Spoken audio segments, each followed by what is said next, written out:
ও উপস্থিত কমরেড এবং আমার চাঁচলবাসীকে আমার অজস্র সালাম ও শুভেচ্ছা। আমি হয়তো বেশি বক্তব্য দেব না, কারণ আমার নেতৃত্বরা আছে এখানে বক্তব্য দেব। তবে আমি চাঁচলবাসীর জন্য বলবো, আগামী 23 তারিখ আমাকে 1 নম্বর বোতাম টিপে ভোটটা দিয়ে আমাকে জয়যুক্ত করুন। দেখবেন আমি আগামী ভবিষ্যতে প্রথম কাজ হবে এই চাঁচলের যানজট, দ্বিতীয় কাজ হবে স্টেডিয়াম, তৃতীয় কাজ হবে কারো কাছে দোকানপাট, কোনো কলকারখানায় 50 পয়সার ঘুষ নেওয়া হবে না, এটা আমি গ্যারেন্টি দিয়ে বলছি। কোনোদিন না। মানুষকে যদি কোনো একটা কাগজ বা কোনো লেটার লাগে, আমি বললাম আমাকে ফোন করলে তার বাড়িতে পৌঁছে যাবে, এরকম তার ব্যবস্থা করব চাঁচলবাসীর জন্য। কোনো তার সার্টিফিকেটের জন্য কোনো 50 পয়সা বা 5,000 টাকা 2,000 টাকা ঘুষ লাগবে না। কোনো পুলিশ থানায় গেলে বলবে, হ্যাঁ তোর কাজটা করে দিব, হ্যাঁ তাড়াতাড়ি আয়, না 5,000 টাকা খরচা লাগবে, তোর কাজটা পার করে দেব, এরকম কোনো ব্যাপার থাকবে না। কোনো ভাই মা বোনদের কাছে কোনো প্রকারের প্রতারিত করা হবে না, এই চাঁচলবাসীতে আমি জোর গলায় বলছি।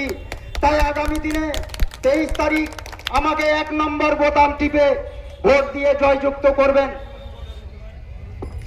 এবং চাঁচলের এই গততে যে ভাষণটা দিয়েছিলেন ফিরহাদ হাকিম, যে আমাদের সই সবুত হয়ে গেছে, জাস্ট আমাদের রাজ্যপাল সই করলেন, আমাদের পৌরসভার কাজটা হয়ে যাবে।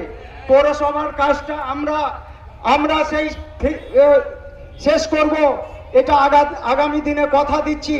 যদি আপনি আমাদেরকে পাস করান আগামী এই 23 তারিখ বা 4 তারিখের রেজাল্টে, বিশ্বাস রাখুন সিপিএম পার্টি কোনোদিন জেলের তলেই যায়নি, আগামীতে যাবে না।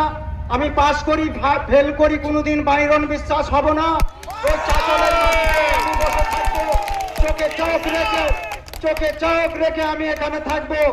এতটুকু সাইজ দেখে কখনো ভাববেন না এর মধ্যে দুর্বলতা আছে। এদিকে আব্দুল কালাম যেমন এতটুকু 1.5 ফুটের জিনিস অ্যাটম বোমা তৈরি করেছিল, আগামী ভবিষ্যতে আমি এই চাঁচলের অ্যাটম বোমা হয়ে এসেছি।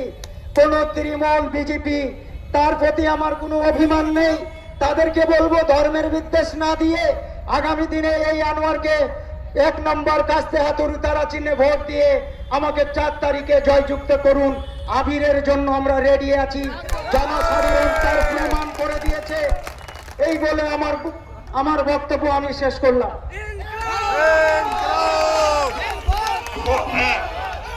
এখন আপনাদের সামনে বক্তব্য রাখবেন আমাদের আইএসএফ দলের